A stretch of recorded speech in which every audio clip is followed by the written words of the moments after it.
Өзге де тақырыптарға ойыссақ, Қазақстан Даму банкі Бәйтерек холдингінің еншілес ұйымы соңғы 5 жылда 26 кәсіпорынның іске қосылуын қаржыландырды. 7 мыңға тұрақты жұмыс орны ашылды. Тек былтырдың өзінде 30 жобаға қаражат бөлген.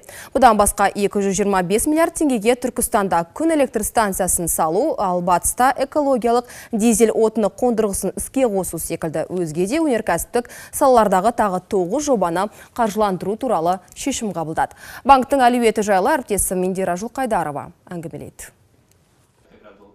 Қазақстанның Даму банкі жүйелі жоспардың нәтижесінде былтыр кредиттік қоржынын 1,7 триллион теңгеге дейін ұлғайтты. Банк 77%-ке дейін өнеркәсіптік жобаларды қаржыландырады. Біз соңғы 5 жылда кредит қоржынын 4,5 есеге ұлғайттық. Мемлекет индустриалдық инновациялық даму бағдарламасы негізінде көп жобаға қаржы бөлінді.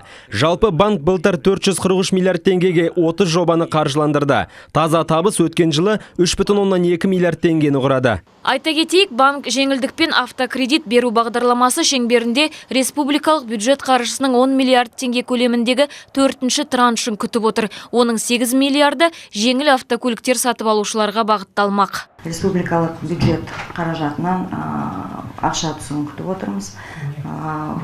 Ол ақша бөлінген заматында біз бірден ақпаратты жариялаймыз. Бұл бағдарламаның тиімділігіне тоқтала кетсек, Қазақстанда шығарылған автокөлік сату үлесі Қазақстан нарығында 35%-дан 49%-ға дейін ұлғайды.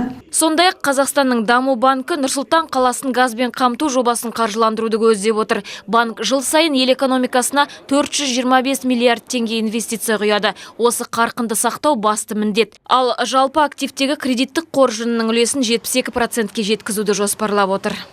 Индира Жылқайдарова, Айдос Меделбеков,